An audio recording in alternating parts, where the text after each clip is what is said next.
Bonjour, nous sommes le mardi 4 novembre 2025 et le sujet est les Français sont pessimistes et dépensent au compte-gouttes. Au vu de l'inflation ces dernières années, en 3 ans, elle était supérieure aux 30 années qui l'ont précédée.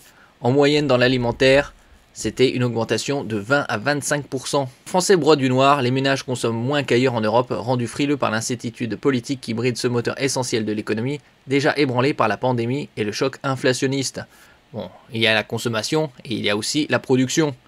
On a vu ces dernières décennies une désindustrialisation très importante du pays. Concernant l'alimentation, la baisse cumulée est de l'ordre de 8% depuis 2022, quand les prix se sont envolés après l'invasion russe de l'Ukraine. Bon, ça c'est exagéré, il y avait déjà une envolée des prix, une inflation, bien avant l'invasion de l'Ukraine par la Russie, le 24 février 2022. C'était déjà fin 2021. N'oubliez pas de vous abonner pour plus de news nationales, européennes et internationales sur ce monde merveilleux dans lequel nous vivons. Alimentation, électroménager, voitures, téléphonie mobile, ainsi de suite. Face au gouvernement qui se succède depuis mi-2024, les ménages réfrènent leurs dépenses. Or, celles-ci pèsent environ la moitié de la richesse produite annuellement en France. La consommation déçoit depuis plusieurs trimestres, progressant moins vite que le pouvoir d'achat, constate Dorian Roucher, chef du département de la conjoncture de l'Institut national de la statistique INSEE. Les biens sont davantage affectés que les services, note-t-il, citant l'alimentation où la baisse cumulée est de l'ordre de 8% depuis 2022, quand les prix se sont envolés après l'invasion russe de l'Ukraine. Comme je disais précédemment, c'était déjà bien avant l'inflation, c'est déjà en septembre 2021. C'est du jamais vu depuis qu'on fait des statistiques à l'INSEE. Les Français consomment moins de fruits, légumes et viande frais. Ouais, on a vu les prix, pour certains, s'envoler en ce qui concerne les produits alimentaires.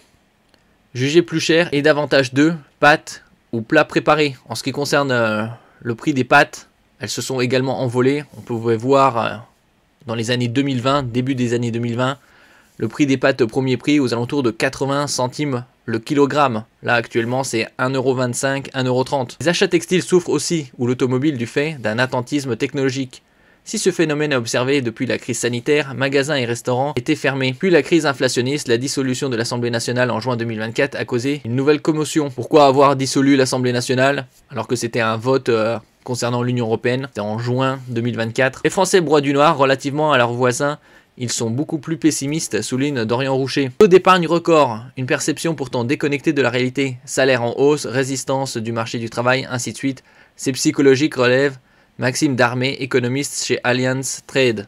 Oui, bien sûr. Dans sa note de conjoncture de septembre, l'INSEE constatait que la confiance des ménages, qui se redressait tendanciellement jusqu'à l'été 2024, recule presque continuellement depuis. Leurs gains de pouvoir d'achat ont été plus importants qu'ailleurs en Europe, du fait d'une inflation plus faible, attendue à 1% en moyenne annuellement en 2025. Mais leurs achats y sont moins dynamiques et le taux d'épargne bat chaque trimestre un nouveau record à la hausse. Alors que les débats budgétaires houleux agitent l'Assemblée, l'horizon reste brumeux.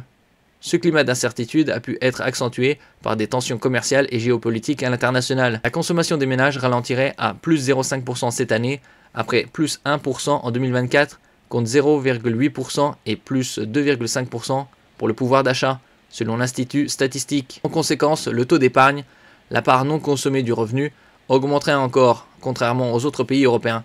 Il atteindrait 18,5% sur l'année, après 18,2%, un record en 45 ans hors crise sanitaire, alors qu'il était resté stable autour de 15% auparavant. Pas de rattrapage.